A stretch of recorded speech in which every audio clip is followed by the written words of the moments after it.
السلام علیکم ورحمۃ اللہ وبرکاتہ۔ تیرے ہی نام سے ہر ابتدا ہے، تیرے ہی نام تک ہر انتہا ہے، تیری حمد و ثنا الحمدللہ کہ تو میرے محمد کا خدا ہے۔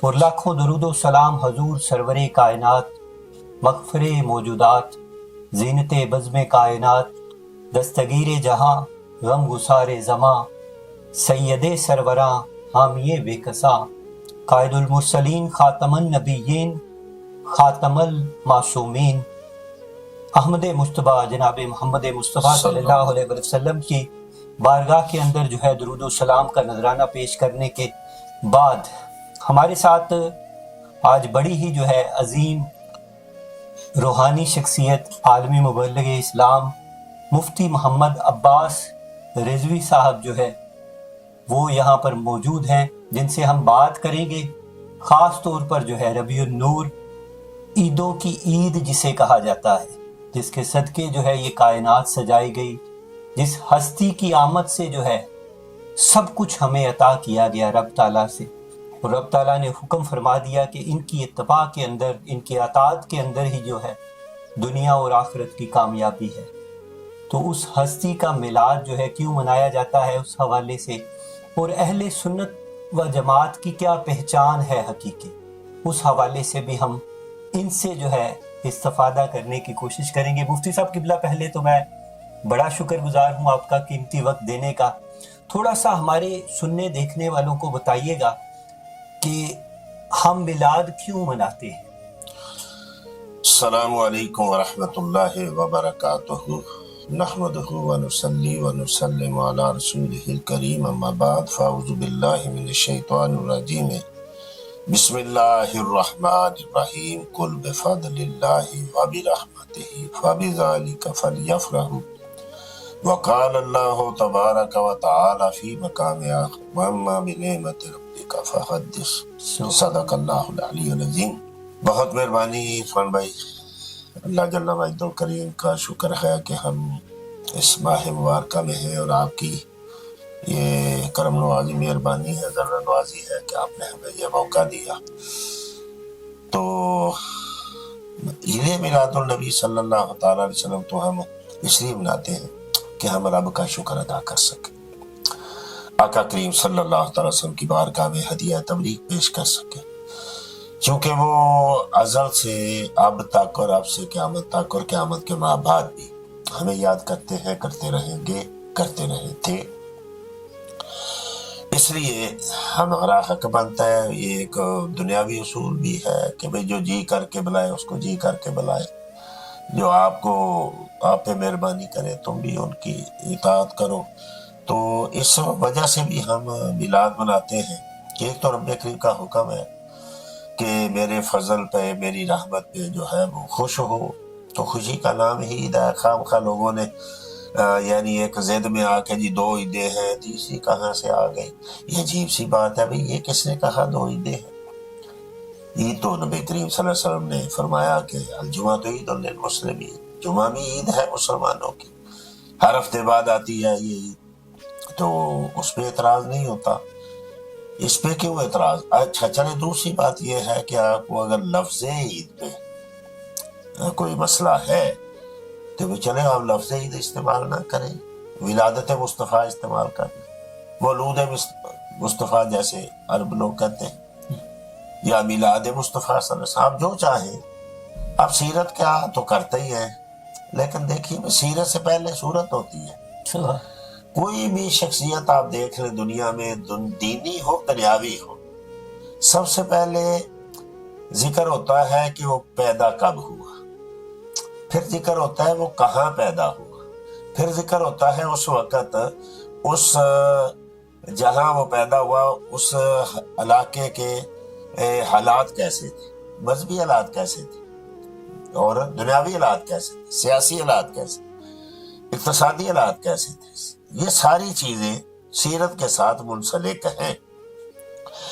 آپ کسی کی سیرت بیان کہتے ہیں، کسی کو یہی نہ بتائیں کب پیدا ہوا، کسی کو یہی نہ بتائیں کہاں پیدا ہوا، کسی کو یہی نہ بتائیں کہ کتنی عمر تک اس نے کیا کیا کیا، تو سیرت تھوڑی ہوگی۔ پھر سیرت کے لیے دیکھیے، تعریف کے لیے پہلے کسی کا موصوف ہونا ضروری ہے. موصوف کا ہونا کس کی آپ تعریف کر رہے ہیں؟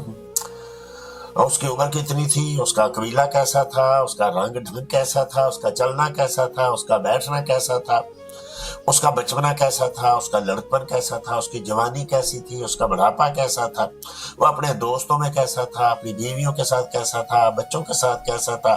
کسی بھی آپ شخص کی سیرت بیان کرتے ہیں تو یہ ساری چیزیں لازم و ملزوم ہیں. یہ کیسے ہو سکتا ہے کہ بھی آپ نبی کریم کی سیرت بیان کریں اور ولادت کو کاٹ دیں، ولادت کا نہ بیان کریں؟ تو یہ سیرت نامکمل رہ جائے گی. سیرت تبھی ہوگی. دنیا میں ایسے آپ آدمی بہت سارے دیکھیں گے کہ جن کی ولادت سے لے کے جوانی تک ان کا کوئی پتہ نہیں چلتا. آپ بہت بڑے بڑے لوگ دیکھیں گے کہ ان کا کوئی پتہ ہی نہیں ان کا بچپنا کہاں گزرا، ان کی جوانی کہاں گزری. اچانک وہ ابھرا، وہ سپہ سالار بن گیا، وہ حاکم بن گیا، وہ جناب والی مظاہر معاشیات بن گیا، وہ سیاسی لیڈر بن گیا، وہ دنیا میں آیا اور چھا گیا. لیکن اس کا بچپنا، اس کی جوانی اندھیروں میں گزری، کسی کو کوئی پتہ نہیں. آپ کیا چاہتے ہیں کہ ہمارے آقا کی زندگی ایسے ہو کہ لوگوں کو یہ تو پتہ چلے کہ آپ نے نبوت کا اعلان کیا، مکے میں رہے، لوگوں نے تقریر دی، پھر مدینے میں گئے، پھر جہاد کیا، پھر یہ کیا وہ کیا. تو کیا عام لوگوں کی طرح ان کا بچپنا، ان کا لڑکپن، ان کی جوانی اندھیرے میں گزری؟ یہ نہیں ہو سکتا. ہم جس نبی کو مانتے ہیں ان کا ذکر جب کچھ نہیں تھا تب بھی تھا، اور یہ صحابہ نے ساری چیزیں بیان کی ہیں، انبیاء نے بیان کی ہیں. یہ تورات میں موجود ہے، یہ انجیل میں موجود ہے، یہ زبور میں موجود ہے. صحابہ ایک دوسرے کے ساتھ اس میں ڈسکس کیا کرتے تھے. حضرت سیدنا عبداللہ ابن عباس رضی اللہ تعالیٰ عنہ حضرت کعب احبار سے پوچھتے کیف تجد نعت رسول اللہ صلی اللہ علیہ وسلم فی تورات، تم تورات میں نبی کریم کی نعت کیسے پاتے؟ اس کا مطلب ہے کہ صحابہ کو جستجو تھی کہ بھئی ہمارے آقا کے آنے سے پہلے آپ کا ذکر کیسا تھا. اور رب کریم تو ارشاد محمد رسول اللہ والذین معه اشداء علی الکفار رحماء بینہم، آگے جا فرماتا ہے مثل فی التوراۃ والانجیل. ہم نے محبوب کے ان جو ان کے ساتھ ہیں ان کا تذکرہ زبور میں کیا، تورات میں کیا. تو کیا ہو سکتا ہے کہ ان کا تذکرہ مصطفیٰ کا نہ ہو؟ جس کے ساتھ ہے اس کا تذکرہ پہلے ہوگا. تو حضرت عبداللہ بن سلام سے پوچھئے کہ وہ چونکہ یہودیوں کے بہت بڑے عالم تھے تو وہ تورات کی باتیں لوگوں کو سنایا کرتے تھے، حضرت کعب احبار سنایا کرتے تھے. تو اس میں بیان ہو رہا کہ کیسا تم پاتے ہو نبی کریم کی نعت کو؟ بھائی لفظ نعت میں بھی مسئلہ ہے، تو یہاں تو نعت ہی لفظ ہے، تو کیسے پاتے ہو تم؟ تو کہا ہم تو پاتے ہیں ایسا ولدہ فی مکہ، وہ مکہ میں پیدا ہو. تو ہم کیا کہہ رہے ہیں؟ ہم بھی تو یہی کہہ رہے ہیں، رب نے بھی جو ہے وہ تورات میں یہی. اچھا مفتی صاحب، مختصر دورانیے میں یہ جاننا چاہتا ہوں کہ میلاد کے صدقے ہمیں رب نے کیا عطا کیا نعمتیں ملی آپ کی آمد کے بعد جو ہے؟ کیا یہ تو دنیا میں کوئی شخص نہیں بتا سکتا کہ کیا کیا ملا. جو کچھ بھی ملا ان کے صدقے سے ملا. یہ زندگی، یہ رانائیاں، اچھا کو مانے نہ مانے، دیکھیے رب کریم کو رازق مانتا ہے، کو نہیں مانتا. جو نہیں مانتا کیا اس کو رزق نہیں دیتا؟ وہ کو خالق مانتا ہے، کو نہیں مانتا. جو خالق نہیں مانتے کیا ان کو تقریر نہیں کرتا؟ بھئی یہ مسئلہ نہیں ہے. کوئی کہتا ہے جی ہم تو نہیں مانتے پھر ہمیں کیسے مل رہا ہے؟ نہیں بھائی یہ مسئلہ نہیں ہے. کتنے لوگ ہیں جو بتوں کو پوجتے ہیں، جو سانپوں کو پوجتے ہیں، درختوں کو پوجتے ہیں، جو رب کریم کی مخالفت کرتے ہیں، لیکن اب ان کو رزق بھی دے رہا ہے، ان کو تقریب بھی کیا ہے اور قسطیں بھی دے رہا ہے. تمہارا ماننا نہ ماننا ضروری نہیں ہے، ان کا کرم ضروری ہے.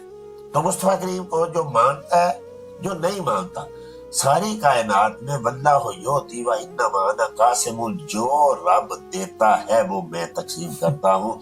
کوئی ایسی چیز نہیں ہے رب دیتا ہو اور مصطفیٰ تقسیم نہ کرتے ہو، یا مصطفیٰ کے بغیر کوئی تقسیم ہوتی ہو. رب ہے موتی یہ ہے، قاسم رزق اس کا ہے، کھلاتے یہ ہے. کہاں سے؟ انا اعطیناک الکوثر، ساری کثرت پاتے یہ ہیں. اور کثرت دناتا کس کی رسائی؟ جاتے یہ ہیں، آتے یہ ہیں. اور قید اور رضا سے کہ خوش ہو، خوش رہ، کیونکہ مجدہ رضا کا سناتے یہ ہیں. تو کیا ملا یہ نہ آپ بیان کر سکتے ہیں، نہ میں بیان کر سکتا ہوں. ایک طرف جو ہے رب تعالیٰ یہ بھی حکم دے دیتا ہے کہ جو یہ عطا کرے لے لو، جس سے منع فرما دے رک جاؤ. تو یہ اس میں کیا راز ہے؟ دیکھیں یہ بھی تو وہی جو ابھی میں بیان کر رہا ہوں وہی چیز ہے، وما آتاکم الرسول جو عطا، اس کا مطلب یہ عطا کرتے ہیں، اس کا مطلب یہ دیتے ہیں۔ اب دوسری دفعہ وَأَمَّا السَّائِلَ فَلَا تَنْهَرْ، تو میں سے کوئی مانگے تو جھڑکنا نہیں ہے۔ اچھا رب تو جھڑک دیتا ہے، کتنے مانگنے والوں کو نہیں دیتا، کتنے مانگنے والوں کو دیشی ہے، لوگ دعا کرتے ہیں اللہم اللہم اللہم، لیکن مطعم حرام ملبس حرام، وہ حرام کھاتے ہیں، حرام پہنتے ہیں، کی دعا قبول نہیں ہوتی۔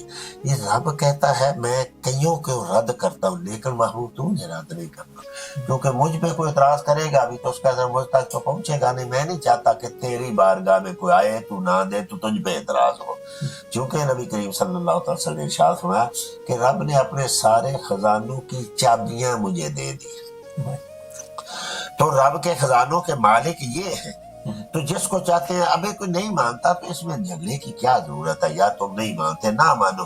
اچھا آج کل بڑی ڈٹائی سے لوگ سنتا ہوں میں تو شرم آتی کہ یار عالم دین ہو کے ممبروں پہ بیٹھ کے قسمیں کھا رہے ہیں کہ 12 تاریخ کو سیدہ عائشہ رو رہی تھی، حسنین رو رہے تھے، ابو بکر رو رہا تھا، تو جو تم لوگ خوشیاں منا رہے ہو۔ یار ایک تو یہ ہے کہ کیا چلو آپ کی اگر مان لیں تو کیا تم روتے ہو؟ اگر سیدہ فاطمہ سے اتنا ہی پیار ہے تو رو نا، ہمیں پتہ چلے، ہمیں جو تانے دیتے ہو کہ تم خوشی کر رہے ہو وہ تو رو رہی، تو تم روتے بھی نہیں ہو اور سنے والوں کو منع بھی کرتے ہو۔ دوسرا یہ ہے کہ دنیا کی کسی کتاب میں کوئی صحیح سند سے 12 کے علاوہ کوئی روایت ہے ہی نہیں۔ اچھا ایک یہ بھی کہتے ہیں کہ جس دن ان کی جو ہے تاریخ پیدائش ہے اسی دن وفات ہے، اس میں اگر یہ ہوتا بالفرض محال، اگر یہ ہوتا تو تب بھی بھائی خوشی کرنے کا حکم ہے، وفات منانے کا تو حکم نہیں۔ اگر ہوتا تو شیعہ جو کر رہے ہیں صحیح کر رہے ہیں، پیٹ رہے ہیں، ماتم کر رہے ہیں ہر سال۔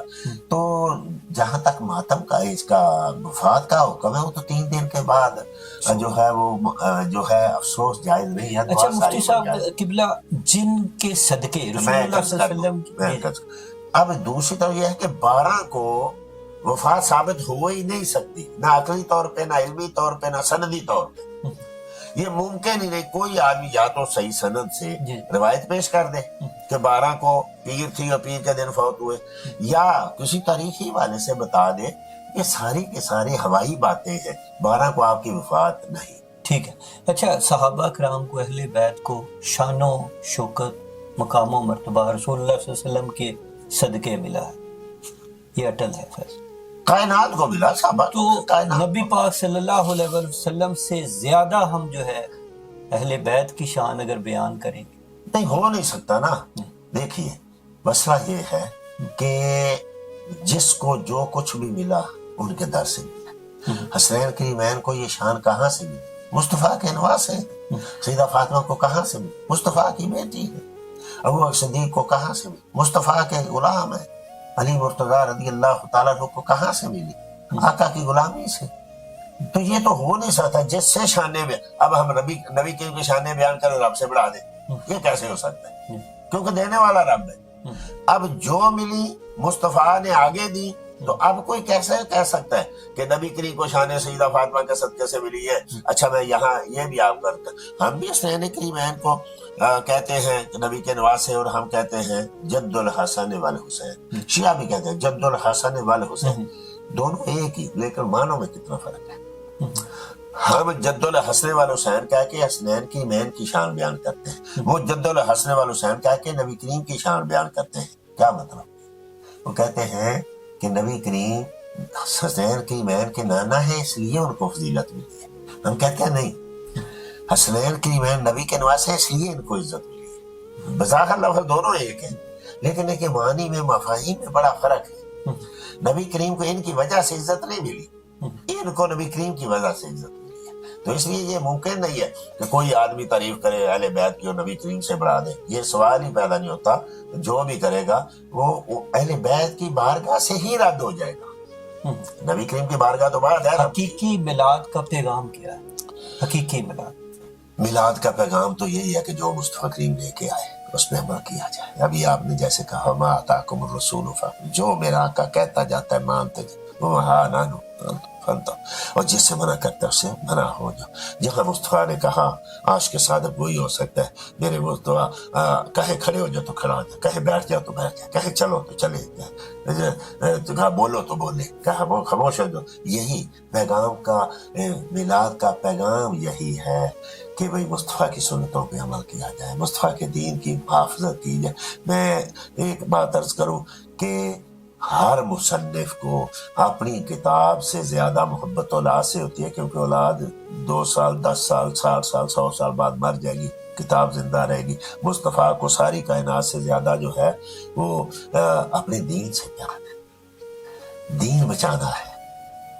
تو اس لیے دین کے اوپر چل کے ہمیں میلاد منانی. پتہ نہیں غلط ہے یا صحیح ہے، لوگ الزام ہی بہت لگاتے ہیں. یہ کوئی میں سن رہا تھا کہ کہہ رہا تھا اب تو جی یہ لوگ عید کی نماز بھی، عید میلاد النبی کی نماز بھی پڑھیں. بڑی غلط بات ہے. ایک تو یہ ہے ہی غلط، کوئی سنی ایسا کرے ہی جو خرافات ہے ان کو کوئی تو باقی جو اگر خرافات ہیں تو شادیوں میں کتنی خرافات ہیں، کیا شادیاں کرنی چھوڑ دی؟ بھئی شادیاں تو کر رہے ہیں نا، خرافات کے ساتھ چلی. خرافات کو چھوڑو، شادیاں نہیں چھوڑی تو میلاد کیسے چھوڑ سکتے ہیں خرافات کی وجہ سے؟ اب قبروں میں کتنی خرافات ہے، کیا دفن کرنا بند کر دیں؟ یعنی خرافات شروع نہیں بھائی، ان کو منع کرو. یہ تو شادیاں بھی ہوتی رہیں گی. وہ ہمارے ایک مثال دیا کرتے پنجابی میں، آپ پہلے جانتے ہیں کہ نک تے مکھی بہ جاتے، نک نہیں کٹ دے مکھی اڑا دے. اگر کسی نے سہرا باندھ لیا، جو ہے یوتھ کے لیے کیا اگر کسی نے سہرا باندھ لیا تو سر نہیں کاٹنا، اس کا سہرا اتارنا اگر تمہارے دین ناجائز ہے تو آخری پیغام، آخری کیا پیغام ہے یہ کہ بھئی مصطفیٰ کریم کے رنگ میں لگ جاؤ.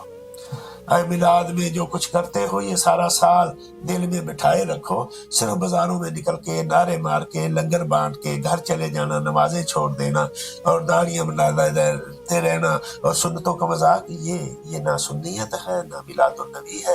میلاد النبی کا پیغام یہی ہے کہ جو سیکھا ہے سب کو سکھاتے چلو، دیے سے دیے کو جلاتے چلو. بہت شکریہ جو ہے مفتی اعظم UAE مفتی محمد عباس رضوی صاحب کا پیغام محبت جو ہے، پیغام مصطفیٰ پیغام محبت ہے، پیغام رواداری ہے. اور پھر گفتار کا میلادی نہیں بلکہ کردار کا میلادی ہمیں بننا ہے. جو آپ نے حکم دیا ہے، جو آپ کی سنت ہے، جو اتباع ہے، اس کے مطابق ہم نے اپنی زندگی کو ڈھالنا ہے. یہی حقیقی میلاد ہے. قوت عشق سے ہر پست کو بالا کر دے، دہر میں اسم محمد سے اجالا کر دے. اپنے میزبان سمیر فان طاہر کو اب تک کے لیے اجازت دیجیے. اپنے فیڈ بیک سے ضرور آگاہ کیجیے گا. اللہ نگہبان. مکمل باخبر رہے ہاتھ. قابل اعتماد اپڈیٹس کے لیے WN TV کو سبسکرائب کریں اور چینل کو لائک، شیئر اور سپورٹ کرنا نہ بھولیں.